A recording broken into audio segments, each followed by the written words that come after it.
Welcome to episode 12 of the Left Shew Politics podcast. I'm your host for today's episode, Rick Shew. With me today are my partners in crime, Michael Malloy and Jeremy Grolke. If you're listening to our show and you like what you hear, please follow us on Facebook, Twitter, and that's at Left Shew Politic. And please subscribe to our YouTube channel. We would greatly appreciate if you would do that for us. And I'm not sure exactly which outlet you're listening to us on, but please note we are available on YouTube, iTunes, Google Play, Stitcher, and wherever great podcasts can be found. And with us today is our very special guest, a Minnesotan that is now an educator down in Houston, Texas, our friend and our infamous announcer, Rachel Ramey. Rachel, how are you? I'm good. Thanks for having me back, guys. We love having you. You were on our very first episode. And, I was. Yeah, it's always going to be my personal favorite. And, you know, the guys haven't said anything yet. Michael, you doing okay? Doing all good, Rick. Okay, Jeremy? Hunky dory, buddy. All right, how's LA weather right now, dude? It's hot. Yeah. I hear ya. It's hot in Dallas. And, you know, Rachel, we're not dealing with your humidity, at least up here. Yeah, we have high humidity, and it hasn't rained for a while, so it's not great. Well, we have a climate denier in the White House, so... We sure do. We do. I just wanted to throw that out there. It's not really even relevant to anything, but there's a lot to talk about with this president and what is relevant. Not to say that him being a climate denier isn't, it certainly is, but in terms of today, because with this guy, we could talk about him every day and complain about his actions, his tweets, his behavior, and whatnot. But let me just sort of start the show off this way, guys. So I grew up in a conservative area, and many of you did, and we have very similar backgrounds where that is concerned. To this day, I have some of my dearest friends are Republicans. Some were even, they'll admit they went into the voting booth and voted for Trump. I've never judged friends on political affiliations, assuming they weren't, a fringe element of racist or sexist. That's different. But just in terms of just good old school GOP, conservative, limited government kind of person, we can get along. We can dispute things and have little friendly debates. What I am having an issue with right now, and I go back to the podcast that I did a few weeks ago, or I guess it's been a couple of months now, with Dr. Doug Frederick up in New York, and it was just the two of us, and we talked for an hour and a half. And he's a Trump supporter and still is, and I think it was very healthy and cathartic for myself and perhaps even the good doctor, and it was a good show, and we yelled at each other a few times, but we found some common ground. My point to all of this, guys, is that I'm having a lot of trouble doing that right now. Not just with the doctor, but just in general. What has been transpiring with this president over the last, really for the last 2 years, but specifically over these last 48 to 72 hours, it's testing me in ways I haven't been tested. Is anybody else feeling that way? We'll get into the specifics. I just want sort of a general raw emotion reaction. Is anybody feeling extra frustrated right now? Rachel, what you're feeling? How are you coping right now? Is everything? Well, I agree with you. I think the last couple of days has, it's just like every morning I wake up and I think, okay, what did he do now? Or what did he tweet out now? Or what embarrassing thing did he say? What deplorable thing did he do? And I've gotten to the point where I have had to distance myself from those people who I'm friends with, even related to, who voted for him, who still stand by him, who in response to what he has done will throw some, Clinton response in, or something Obama did that might have, in their mind equaled what he did, and just nonsense that I'm finding myself having a really hard time having any sort of relationship with them. And that's just sad. It's sad because that's not how things should be. No. We can get into our debates and our disagreements about policy, but to get to a point where it is becoming oil and water. Jeremy, you're in LA, so you're surrounded probably by liberals and progressives a lot more than I am here in Dallas. What's your temperature right now? Well, I'm as frustrated and confused about it as anybody. I'm trying to be relatively introspective about things and trying to look out, beyond myself and my own little world and figure out what it is that people are responding to within Trump and within his personality and with his demeanor. So I'm trying not to focus as much on, what's wrong with Trump, but what has brought us to the point that we are in American society where somebody like Trump can be so successful. And I think that, when it comes to Trump supporters specifically, and, I've got a little more to say on where we are with that, maybe here in a minute, but I think a lot of them just think of, attacks on Trump as attacks on their identity as individuals, as, a demographic or as a people that they feel, they've been left behind and marginalized in certain ways. And so they feel like for some reason that Trump is speaking for them. And so any criticism of Trump is a criticism of who they are as people. And so they get hyper defensive about it and hyper reactionary. And the more criticism they hear of Trump, the more they're going to dig in their heels because they feel like they're defending their identity, not just defending an ideology or a specific political circumstance, if that makes sense. At least that's sort of where I'm thinking about things right now. Yeah, I agree with that. Michael, how are you feeling? This is all the result of Fox News. I mean, I think I remember where Chris Hayes broke it down. Watched a couple months ago. He was on one of the late night shows. He basically said, the information that we're all delivered, we don't see things in person, right? We rely on certain sources of information. We put trust in them and we believe them. And then it becomes part of our reality. Even like for us, right? We put a certain amount of faith, like in regular news organizations. I mean, I think we're pretty good at vetting them. But I mean, when you can turn on Fox News and you can turn on, especially like when you're off work in the evening and you got your Sean Hannity and your Tucker Carlson and the Five, and they completely legitimize anything. It gives you actual license for it. And I'm not saying there's not a whole lot of things that go on inside of the body politic of this country, but the impact that Fox News has on the psyche of the regular conservative American is ridiculous. None of these things that Trump is doing is acceptable. It's beyond acceptable. It's like cult-like behavior that you're willing just to tolerate anything and then you just write it off. They've already been caught, by the way. There was a smoking gun a couple weeks ago when you saw the Trump Jr. emails. This is a done deal. It is no longer deniable, but it is still deniable for them because they've been given an excuse. They've been given license to it by Fox News, who's a trusted personality in their world. And that is a huge factor in why we're still dealing with this nonsense. Well, and they're very gifted at moving that goalpost of what's accepted. You know what I mean? Like, so yeah, if there was some kind of indication that Trump Jr. or anybody else even met with a Russian, that would be a different story. Okay, so they did meet with a Russian.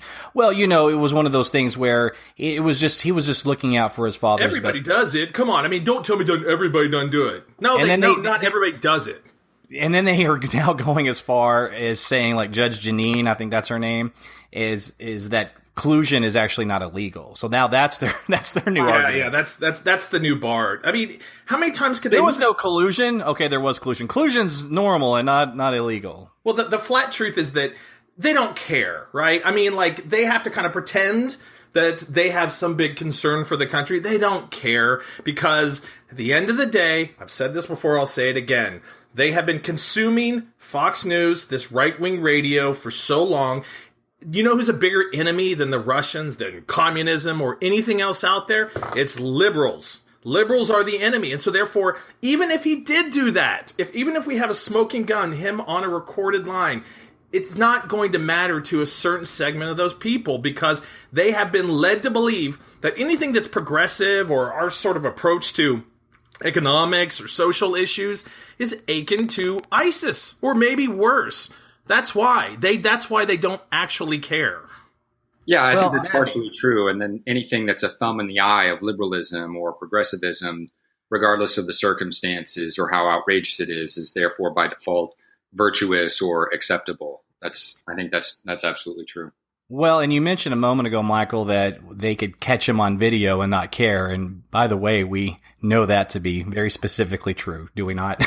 Because of what happened during there could be a tape of he was caught on video talking about grabbing vaginas, and it's all I good. thought you were referring to the piss tape. I was like, we haven't seen the piss tape yet. No, I'm not going to get into the piss tape. It's out there somewhere. That is speculation, and I don't want to go. There's plenty of things to be frustrated with him about than go that direction. Well, let's bring this full circle. I was talking about these last couple of days have been very specifically frustrating for me. I wanted to get everyone's general temperature, and then Michael went off in his Fox News rant, which was understandable. But the specific things are two. There's two that really pop into my head. And I think it's like toxic Trumpism apologist has now reached a fever pitch where I think back when Trump talked about last year on the campaign that he could shoot someone on Fifth Avenue or wherever, and he wouldn't lose any supporters. And I'm starting to think to myself, my God, damn it, he's right. He might actually. I don't think he was being hyperbolic, and quite frankly, there's about 35% of people that are supporting him that I think would still support him. I don't even know what the breaking point is. So Trump gives a speech the other day to the Boy Scouts Jamboree and turns that speech into a hyper-partisan campaign rally speech where all previous presidents, whether it was a written letter or something they submitted via television or whatever the outlet, the message, just like it should always be when an adult is talking to young boys and girls in the Boy Scouts and Girl Scouts, is how to be upstanding citizens, how to nurture yourself so you can find the best in you and live up to your potential and use your abilities to better yourself in the world and to contribute to society and be a patriot, and everything that should be bipartisan and have zero politics and just something uplifting for young men and women. And what does Trump do? He gets on stage. He starts talking about his victory. He starts bashing the media. He starts bragging about winning the election. He gets the crowd to boo at Obama. And it was so deplorable. I thought, okay, surely this is going to be something that people can't justify or defend. Lo and behold, on Fox News, all over the internet, certainly on our Facebook page, it was just a nonstop apology. And I thought to myself, not a nonstop apology, but just a nonstop justification of him doing this, that it was, he gets slapped around a lot. And so, he needs to fight back. And all he's doing is asking those guys a question. Hey, was Obama over here? Just asking a normal question. Hey, just a question. Read it on paper. It's a question. And it was so just beneath the dignity of the office that I thought, surely this is going to be something, right? This is going to matter that a sitting president would do this. Nope, didn't matter. No one cared. Anybody that supports him, they loved it. They applauded it. They celebrated it. There were even some parents that had kids there that were on a variety of different shows talking about they loved it. Of course, they were obviously supporters, and I'm sure the parents of people that weren't were not happy about it. The thing is that nobody should have been happy about that, period, much less, celebrate it. And so that's been hard, right? But then the bomb really dropped. The bomb dropped yesterday. We are actually taping this show on July 27th, 2017. So this was actually on July 26th. And our president our commander-in-chief, his form of communication is Twitter. He likes to make policy on Twitter. It's really very presidential and awesome. But anyway, so he tweets this yesterday morning. After consultation with my generals and military experts, please be advised that the United States government will not accept or allow transgender individuals to serve in any capacity in the United States military. Our military must be focused on decisive and overwhelming victory and cannot be burdened with the tremendous medical cost and disruption that transgender in the military would entail. Thank you. Before I go to the panel to get everybody's reaction, let me just say one thing.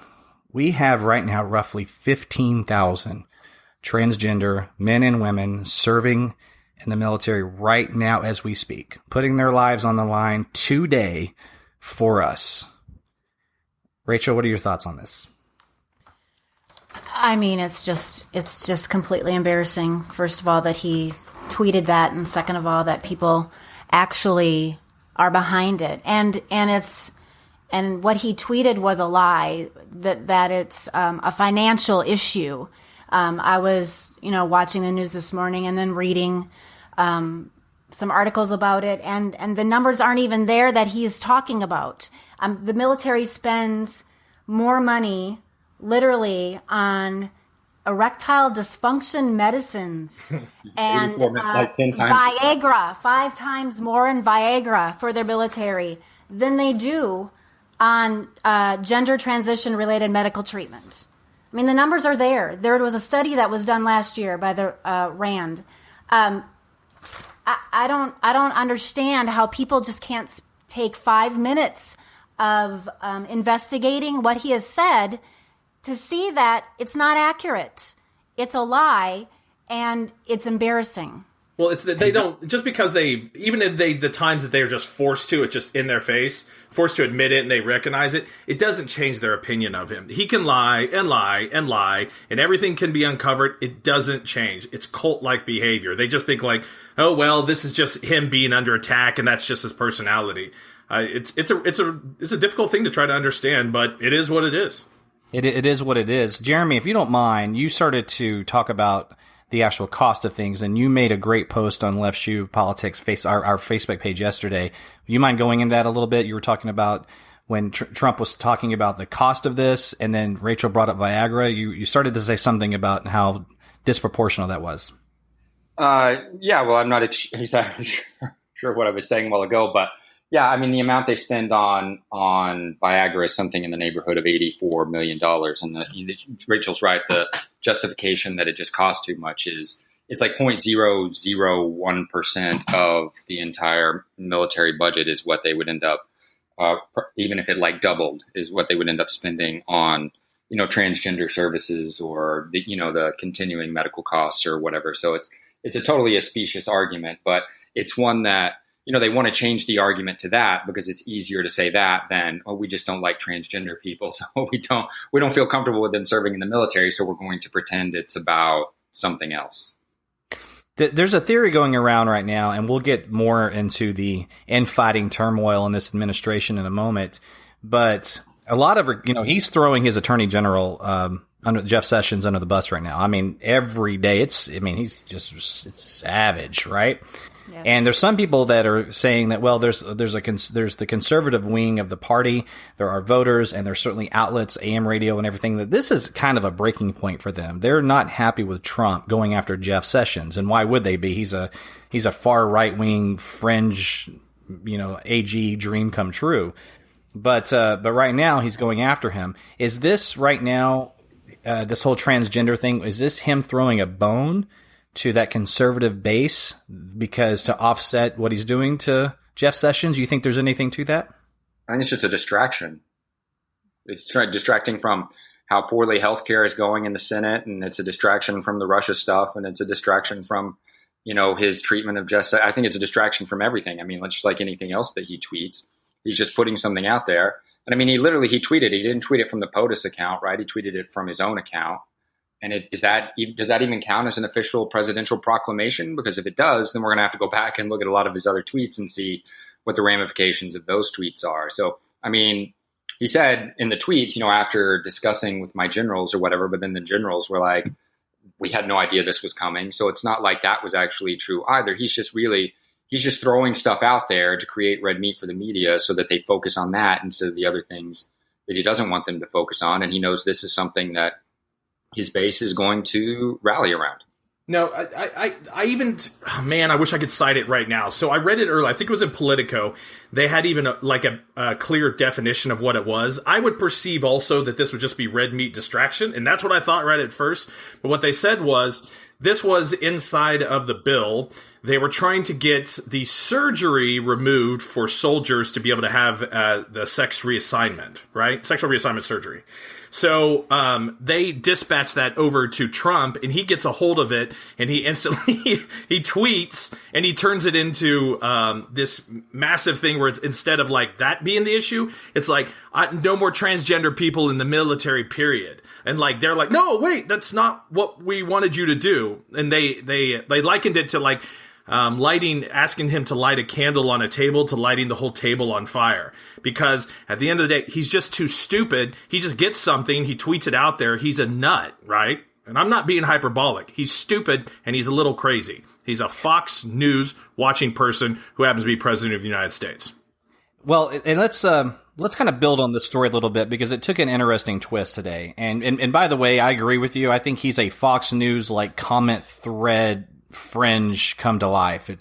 That's what's in the White House right now. But anyway, there's Joint Chiefs. Marine General Joe Dunford wrote had to actually send out an official message today about this because a lot of people were scrambling saying, okay, so what does this mean for the military? There's 15,000 plus individuals here now. What do we do with them? And what happens to all the people that are enlisting as we speak that are transgender? What are the ramifications for these individuals? And so here's what the actual message was today. It was sent to all the military branches. And it says that we just want to treat every one of our personnel with respect. And that he says, I know there are many questions about yesterday's announcement on the transgender policy by the president. There will be no modifications to the current policy. So let me say that again. There will be no modifications to the current policy until the president's direction has been received by the Secretary of Defense and the Secretary has issued implementation guidance. In the meantime, we will continue to treat all of our personnel with respect. As importantly, given the current fight and the challenges we face, we will all remain focused on accomplishing our assigned missions. All right. So basically, in essence, what he's saying is that Trump can't make this official policy sending out a tweet. Like, look, if you're commander in chief and this is a policy, it has to go through the proper channels, and this has to become official. So, Rachel, you think he's actually going to go through with this? Is he going to make this official? Or was that just red meat? What are your predictions on that? Well, I'm hoping it was just red meat. I'm hoping that it was just, put out there as a distraction, so we stop talking about other things for 30 seconds. But you're right. But the cultural war has started now that he started with this. It's out correct. there. Right. Yes, I agree, and I'm afraid of what more it could bring if he did try to get this in. What more he could do. I don't know, guys. Well, the odds are that this doesn't even really turn into a policy. You know what I mean? Think about how much success has he really had. He does things, he throws them out there, it says he's going to get things done, and then they just move on. Because probably he forgets, for one, and otherwise the reason why that he probably can't get this done is because I think that the military's already reviewed most of this, and it's somewhat of a consensus that it actually works. Having transgender, having gays in the military also didn't turn out to be the disaster that maybe John McCain thought it would be. Right, so this is all pointless. Blacks and whites served together, or any of the other things that conservatives said was going to be apocalyptic and undermine our military. Right. So, I mean, is he going to be able to get this done? I don't know. Maybe. I mean, maybe it's a distraction that works for them. Hopefully the liberals don't take the bait. And I say hopefully mean the liberals will take the bait. I had someone ask me, they said, well, what do you expect? How do you want these transgender people to be treated? And I said, I want them to be treated like any other soldier. Yes. Period. Whatever the qualifications are of becoming a Marine or if you're in the Air Force or whatever, they just apply to them. And it's not your gender orientation. It is your ability, your physical and mental ability. And if you don't meet those standards, then you don't meet those standards. It doesn't matter if you're gay, if you're straight, if you're transgender, if you're black, if you're male, female. None of that matters. It shouldn't matter. I agree with you. But the problem with that, I think everybody should be treated the same as any other soldier. That argument ultimately will backfire on you because every other soldier, the way that getting into the military works is if you have any DSM-5 classification, which is the standard classifications for mental illness. It's if you go to a therapist and you take all the tests and they look in this book of diagnoses and show that you have something that's listed in this book. It's called the DSM, right?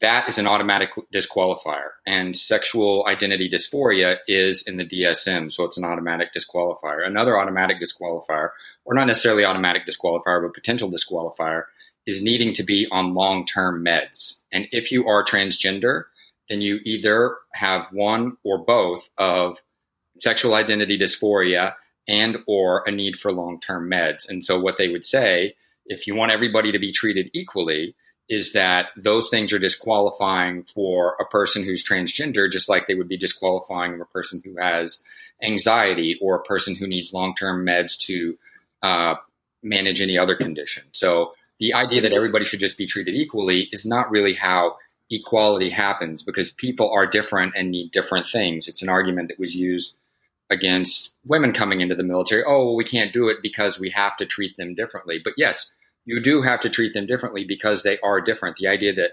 equality comes from treating everybody the same is specious. If that was if that really was just the issue, and then I could get some sort of study that says, taking long-term medication and the issues of being transgender, out in the field actually does impact readiness, and it has a negative impact on the military more than like it contributes. I even could get behind it, but I don't think that's the spirit of what they're doing. Right. I think it's just simply a bit. Right. They're deciding what they want, and then they're going and engineering excuses for their ability to be able to apply that. I totally agree with you, but ultimately, if you just say, well, everybody should be treated the same as any other soldier, then that's the response that you're going to get back. Yeah, you're right. Well, I guess in a way that we've come so far, we talk about whether it's race or gender. A black male is not going to be treated any differently than a white male, or a straight male versus a gay male, right? There's going to be the same. When you go into boot camp, you have to finish everything the same. You have to accomplish whatever their goals that they set for you are. That's what I mean by that, right? I'm not asking for special treatment and saying, well, but that guy's gay, so the stereotype is gays are a little bit more feminine than straight guys, and he might not can do as many push-ups as he's supposed to do. So let's grade him on a curve. That's what I mean by that. We obviously aren't suggesting that we do that. I just mean give everybody their equal opportunity chance to come in and prove themselves to be a soldier. What also really disgusts me is this: people are talking about this like. I'm just trying to think of a good analogy that these transgender people are trying to get in to do something sexy and fun and cool. It's like, no, you can't come be a part of this thing because you got issues. This is like for the cool kids. We're talking about these guys are asking and wanting to put their lives on the line for our country. And people that have never served, I never had the balls to serve. I never served. I wouldn't dare chastise somebody's sexual orientation or gender preference because they want to serve their country, that they were willing to go die in some shithole third world country for our freedoms. And I would judge them based on the fact that I think they're weird because it's a guy that thinks he's a girl or whatever. And I'm sitting over here in my luxury lifestyle, and I never ever had to put my life on the line for my country. I never served. How dare anybody chastise somebody that's willing to do that and question their willingness and their patriotism because they think they're weird? Really makes me angry. Well, I mean, again, just go back to the root of this. This was something that they were trying to remove the sexual reassignment out of the healthcare bill. And then Trump gets the message, and then he, instead of just reading it as such, he just goes ahead with like this scorched earth thing, no transsexuals in the military. I think it's going to be a moot point because nobody really asked for it. He's just an idiot who tweeted it, and then it'll be dead within a couple of weeks. Well, we'll see. Didn't he campaign on this? I mean, didn't he speak to the LGBT community and say how he's going to be the best their friend? back, and Hillary didn't? He's going to be he's got their back. LGBTQ. He couldn't even say that thing. It was so hysterical. Right. I'm going to be the best president for the LGBTQ TV more than Hillary that's crooked. It'll be tremendous. It'll be tremendous. And then a bunch of people applauded him that don't even like gays to begin with. Okay, I'm stereotyping a little bit. I shouldn't do that. All right. Anything else on this topic, guys? We just all just hope that maybe this just passes because, again, I'm going to just say this one more time. There are 15,000. We hope it's not going to pass, yes. Well, it's going to pass over, and nothing's going to happen. Well, I hope so. And there's 15,000 people serving right now that are transgender. Let's just not forget that. And we are not serving, and we're sitting in our multi-million-dollar studios recording this podcast. What is it? By the way, what does that do to? I don't know any reports about this. Since he's been elected and continues with his hijinks, has that impacted anything like in military recruiting? Like are recruiting levels down? I mean, it's got to be really hard. Like with the way that he's impacting the image, not only locally but obviously foreign, domestically, but also with foreign. Are people still joining the military at the same rate? Does anybody know? I don't know, but I do know that gun sales are down. Yeah, I know, because you no longer have somebody who's about to come take all your guns. Right. Yeah. Yeah. I mean, gun sales are down. Yeah, I know it's killing the gun industry because they don't have they don't have an Obama or have something like that they don't have it like the liberals are coming to get it anymore. Can't scare you into buying, stocking up. They don't have the Muslim alien baby that's going to come steal their guns. I know. Which Right. leads me to my other root point that I believe the source and the foundation, this will be some book I write someday, of how we turned in this direction, was all because of the NRA. They are the godfathers of this version of conservatism because they had to create a level of fear and an enemy to increase gun sales. And that's where it all started. But that is a point for another day. It's a point for another day. Hey, Rachel, you were talking about the speech that Trump gave when he was talking to, he was saying, I'll be the best for the lesbian, gay, trans community, whatever, more than Hillary. And just today, it was reported that the DOJ filed a brief. Jeremy, you want to talk about this a little bit? I guess it appears that the Justice Department filed a brief Wednesday saying that Title VII of the Civil Rights Act does not cover employment discrimination based on sexual orientation, and they want to stand by that. Is that how I understand it, right? Yeah, well, what they did was there's another lawsuit happening that doesn't involve, it's not a suit against the government, it's somebody suing their employer, right? And so what the government did, the Department of Justice, they filed what's called an amicus brief, which means like a friend of the court brief. So it's somebody who might also have some interest in the outcome of a case is filing a brief on what their position would be for that same issue. So the Department of Justice filed an amicus brief in that case that said that sexual orientation is not covered under Title VII of the 1964 Civil Rights Act. Title VII is what provides for protections against employment discrimination for, sex, race, religion, national origin, that sort of thing. And basically what the federal government is saying is that sexual orientation is not a protected class under Title VII of that Civil Rights Act. They're suggesting that there are other rulings that have been made on it that lean in their favor as opposed to the other favor. And so ultimately what they're saying is that those civil rights don't apply to gay people.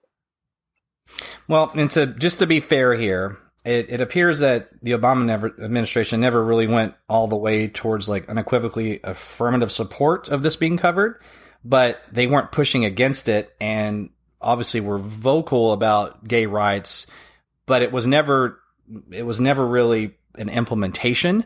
It was just understood that this should be just the way it is. So maybe they could have pushed back on that a little harder. I guess if anybody wants to make that argument, that's fine. But there's also a big world of a difference in going against it and truly, because to me this is just an assault on gay rights. That's all this is, and I can't help myself to think that we have a vice president right now who's the most loyal. This guy is Trump's lapdog. I mean, it's grotesque. Reading his Twitter feed is harder than reading Trump's Twitter feed. It's ridiculous. It's like he's just sycophantic. He's kissing Trump's ass all day, every day. It's nuts. It is. He stands behind Trump whenever he's on TV and just smiles. Smiles and nods. Yeah. Yes. Miles and nods, like there's this big inspirational figure standing there, this transformational figure, and what's standing in front of him is a loudmouth punk. But anyway, it's probably because if he actually gets to become president, and because Trump goes bye-bye, he cannot have even a hint that he was somehow like in support of getting rid of Trump or not 100% behind him, because he knows he's got to keep that base. That's like an idea. That's true. And what I was going to say also on that is that, talking about the base, is that this is a VP that, as governor of Indiana, was very hard on gay rights, wanted to make it completely legal for it to be okay to just discriminate against gays. A gay couple comes into a wedding place to get a cake, you don't have to serve that person.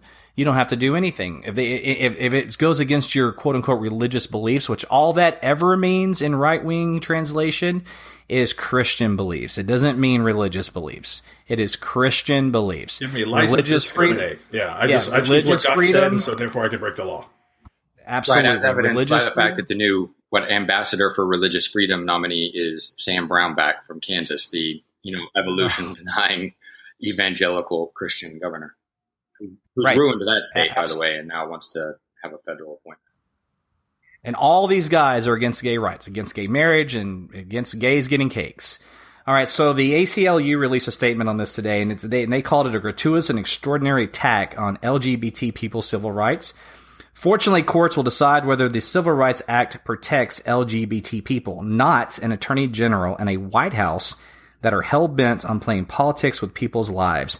I like that statement. That's pretty strong. So is this what surprises me a little bit about Trump right now with the transgender thing and all of this is I've always thought he was a jerk, just plain and simple. I always just thought he was also just a bad dude. I don't think he's a good person. I still feel that way about him. I think he's low rent, and I have no use for him. But I didn't think that he would come in and start the culture wars, and now we're seeing that, and it is. I'm just trying to figure out the end game here. Is this him just trying to hold on to that base, since apparently that's all he has? Yeah, of course. Even though in some of these counties that he flipped, even though he's at like 36% nationwide, he is still above 50s in these counties that Obama won. So does this work for him?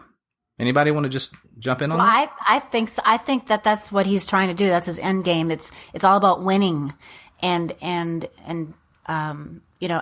to that base that voted him in and keeping them happy. And it's about numbers and talking about the tremendous crowds and all the great people that voted him in. It's all about that. It's not wanting to be president of the United States. It's not about that for him, I don't believe.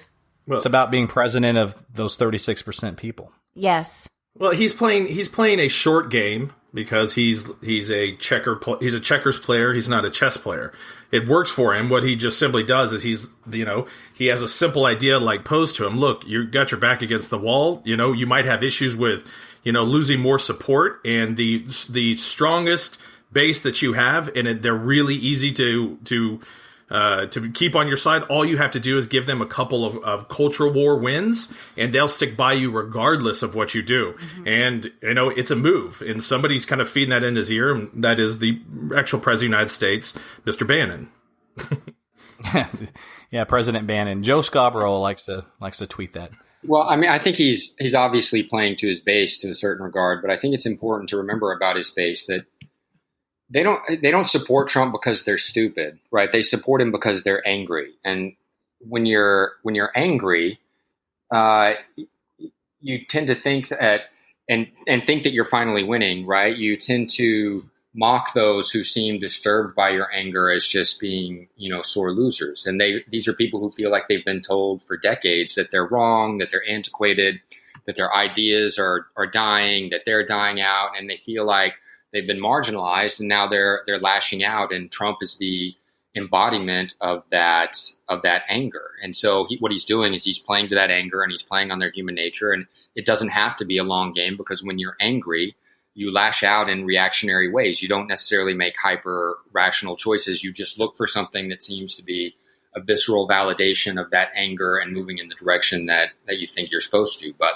it had to be cathartic hearing Trump, right? If you're that angry, had been angry for that long, he was just saying the things that you were so angry about. And then it's probably somewhere, banged up to some game theory that like getting you to turn around when you thought that you had found the answer and you're moving the direction and you won and everything, and then it's not actually doing what you wanted it to do. I don't know. Maybe you hold on to that for like years because you cannot accept the reality that you've been had, and now you got to go back to the drawing table. You don't necessarily trust the Democrats or the progressives. You don't know if you trust the Republicans. Where do you turn? No, maybe I got to stick this thing out because I just can't go back on. I can't start over again. Try to find an answer for my absolutely. My problem. I think it's basic mob mentality. Once you're angry about something, it's easy for somebody to come in and capitalize on that anger and move you towards anger about something else, and therefore constantly perpetually keep you on their side through the application of that anger, as opposed to an application of any conscious actually making better of any of the issues that you think are wrong. But, like I said, you don't have to be stupid to support Trump. I mean, you don't have to be stupid to support what you may believe Trump represents or what he claims to stand for, although, I'm sure all of us would say that ideal is specious, at least as so far as it's presented in Trump. But it's not stupid to hope for change in a country that you feel like has moved in the wrong direction. And by moving in the wrong direction, you mean like leaving you behind, right? But which it has, which absolutely it has, so right?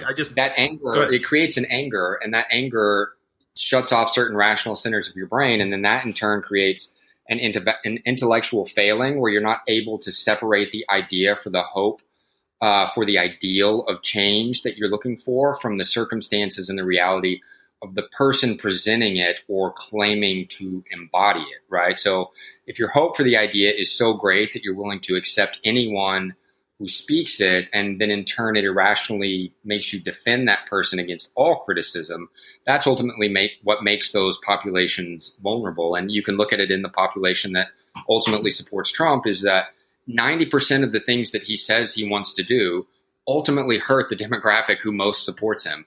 But they can't see it because he's so adept at voicing the anger that they do actually feel, a lot of which is actual legitimate anger. And you know what the hard thing about this is I think about, all right, so we need to win all of those people back over. And the one way that it's never been done is to listen to people and then to be condescending about their views or condescending to them. And granted, hell, earlier in this podcast, I'm guilty of it because I don't know how to deal with the denial of demonstrable truth. I don't know how to deal with climate change denial when 97% of the world's scientists are on board. I don't know how to, that the election, or excuse me, the inauguration was the most attended ever, and people accept that as fact.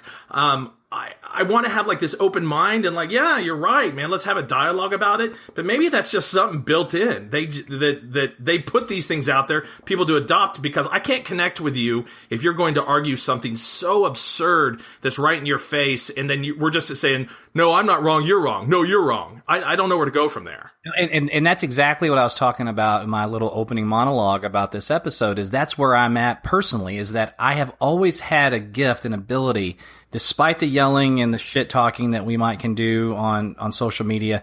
You really get down to it, have an actual conversation with someone that has their concerns, that voted for Trump.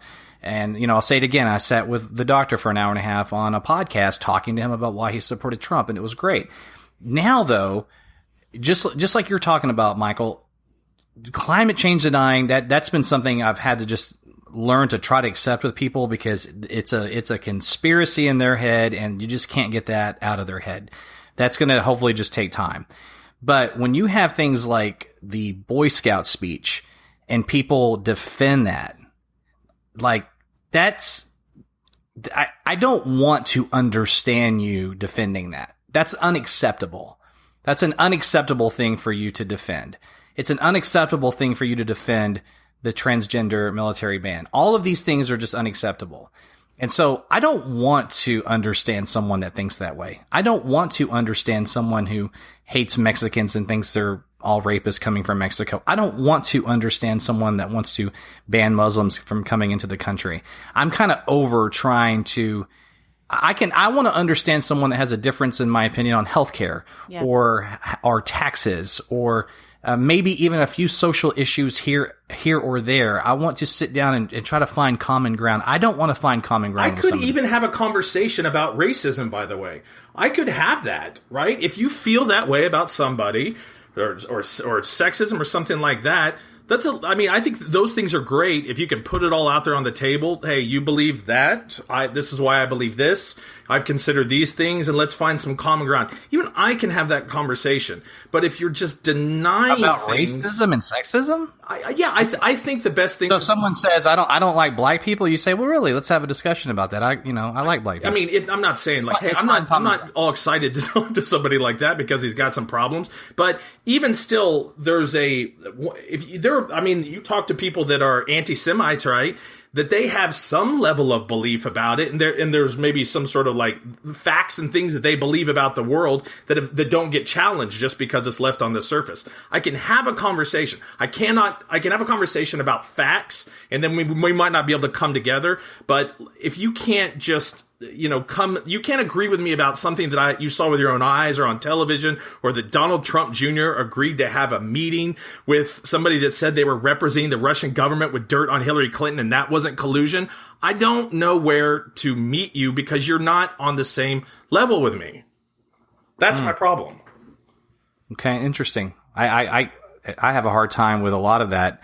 And I've always had the ability to understand people's grievances and their difference of opinion, but it's access to new information. There's certain things write that somebody off is just because they have some awful belief of like racism or sexism or homophobia. Having a conversation about it and figuring like, okay, so why do you feel that way? I've had like people that are kind of like not, blatant racists or blatant people that are really afraid of gays. And I've had conversations with them about it and then help them understand why I feel the way I feel about gay marriage or how, gay men should, or homosexual period should be treated. Gay marriage that's a little different versus I don't like black people. You know what I mean? Like, true. I know people that didn't have a problem with gays, but they were opposed to gay marriage. I mean, even our progressive liberal Democratic president didn't come out to support gay marriage until, a certain point in his career. I don't believe that minorities are inferior to me, but I bet because based on actual real information, you know what I mean? I could have a conversation to say, no, I am not the way that people are born into this earth, genetically their race, that there's actually real data out there that shows you it's all the same. You have smart people, you have dumb people, you have these flaws, you have these attributes. Nothing is linear when it comes to race. But having that conversation could maybe open somebody's eyes and make them more curious. That's all I'm saying. I don't want to get in the point saying oh, I love talking to racists because they're just, they're great. They just need a little bit more information. But I think that having information dispelling myths is the best way to, alleviate some of the wackiness. Nobody else is challenging their thoughts. Who's going to do it? Well, good luck with that. You're a better man than me because I don't even, that's a non-starter conversation for me. But there are plenty of things that I can talk about. But right now, this is proving to be a very difficult time. So I just don't know where to go from here. What I do like, and I can't help but feel a little giddy about this, guys, but the in-house turmoil fighting with this administration is hilarious. Jesse Waters or tweeted yesterday. You guys know what I'm talking about? Jesse Waters, that weasel on Fox News. I know exactly who he is, yes. Yeah, he's the worst. But he was like, Trump's in a three-prong war right now. It's with the Democrats, it's with the media, and it's with members of his own party. And I'm reading this going, wow.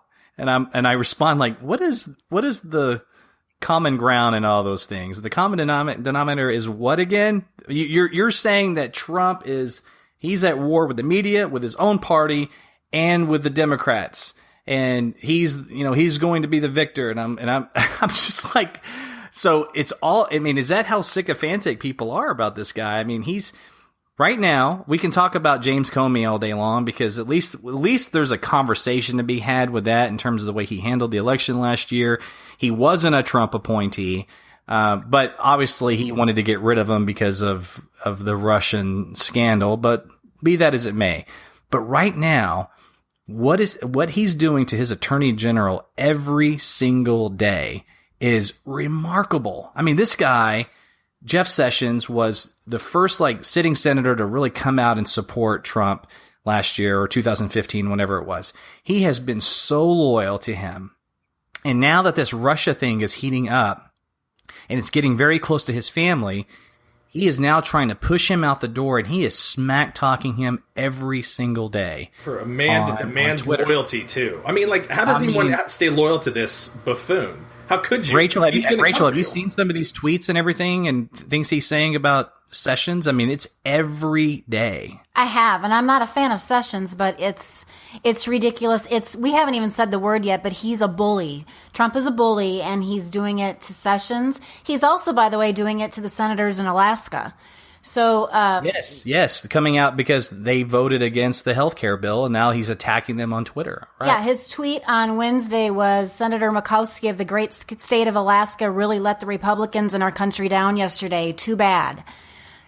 And you know why he does that? Because he knows once he unleashes his online goons, his army of his legion of deplorables on social media, they're just going to troll her, go after her, call her office, harass her. That's exactly why he does that. I mean, that poor woman is probably getting flooded with calls and emails and social media stuff from the worst of the worst. Think of Megyn Kelly. I mean, that was like a conservative hero, one of the top-rated shows on Fox News, and she asked him one reasonable question during a debate, and he turns on her, and then that is it. You know, they start abandoning her in droves. Right. It's crazy. It's right. Cold-like behavior. His base... They are loyal. The people that are loyal to Trump are so loyal, it's frightening. But what is going on here? And now, what's the guy, Anthony, what's his name, the new communications director? Scaramucci. Yeah, he's now going after Reince Priebus and accusing him of being the person that's in charge of the leaks when these aren't even real leaks. These aren't like national security anything. This is just like letting the public know how jacked up your administration is. Like that's not really the big concern. So the infighting right now is like Trump is trying to push his AG out. My guess is he's trying to push him out so he can get somebody else in there that will help support him get rid of Mueller so he can try to put an end to this. He just wants to, he's the you're fired guy, right? He was the Celebrity Apprentice, and you're fired, and you're fired. He's trying to you're fired his way out of this Russia scandal. That's all he's doing. Yeah, I think that he thinks getting rid of Sessions is the easiest way to get rid of Mueller, and he can't just fire Sessions, so he's trying to force Sessions out. So he's willing to throw Sessions under the bus to ultimately get what he wants in the long run, which is getting rid of Mueller. And I think when it comes to Reince Priebus and Scaramucci and pretty much everybody within his administration and probably within his organizations, his companies and things like that, I think he's more than happy to let middle management and even upper management basically be a knife fight, and whoever comes out on top, they get to stay. And didn't you remember, like, when Trump first got elected, is basically the way that the conservatives sold it to us, okay, fine, he's a little bit of a crazy act, but he's going to get amazing people around him. That's what conservatives do whenever they elect some idiot, is that they'll just act like the President of the United States isn't really that much of a manager. He's an HR person. It's about how well he hires. Okay, so, like, does that still hold water? Look at the chaos that's going on in that office. He hires apparently the wrong people. Nobody wants to keep the job, and the whole entire administration is just a revolving door. Like, does that hold water still, guys? It didn't hold water. He told us at the beginning of his administration that he hires only the best people. Yeah, thank you. Exactly.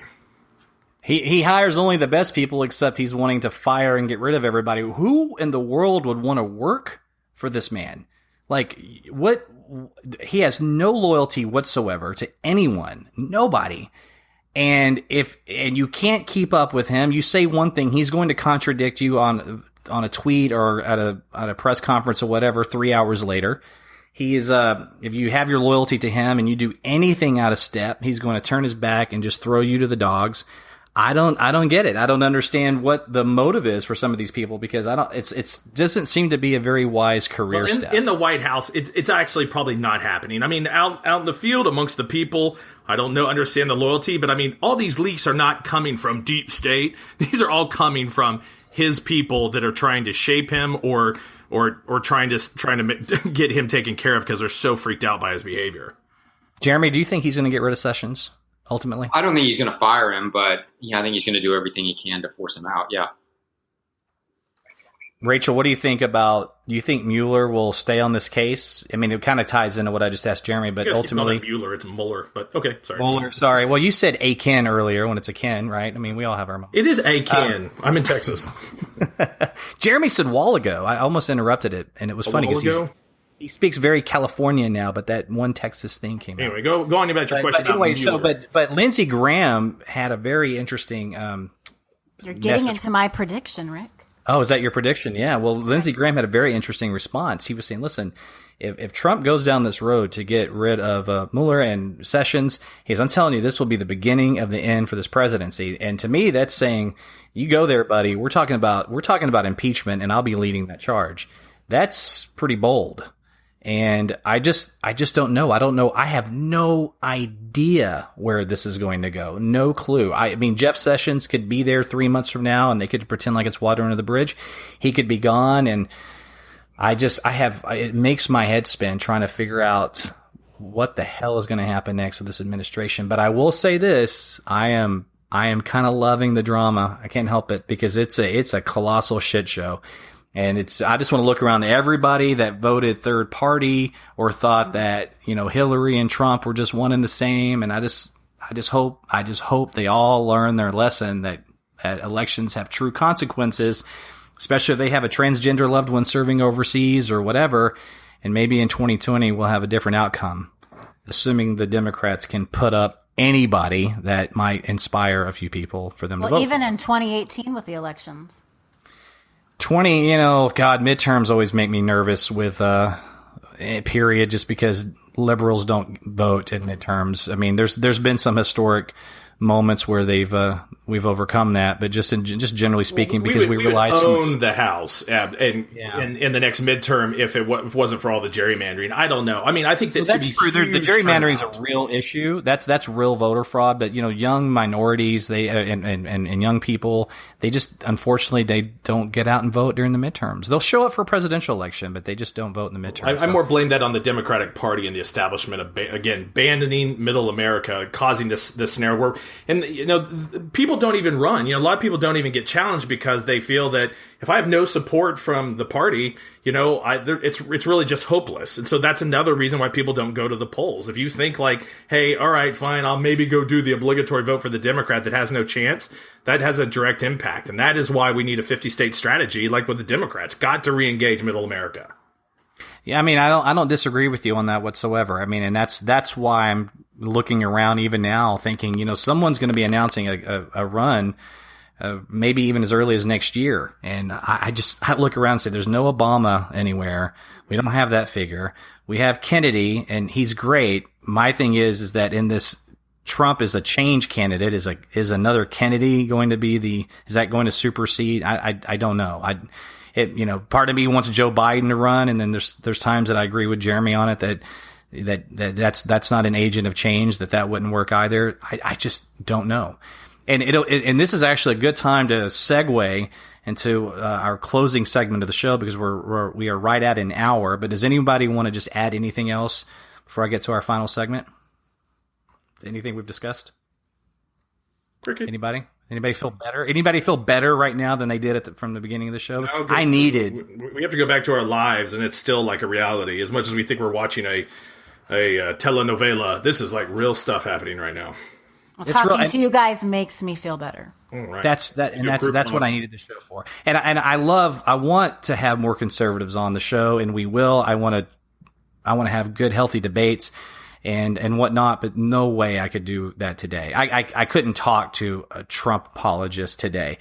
All right, so I think we all agree that this was at least cathartic for us to talk, and hopefully tomorrow I'll be able to talk to people that support Trump again and get past some of this frustration. I haven't felt this since people defending the invasion in Iraq in 2004, and it was obviously very different.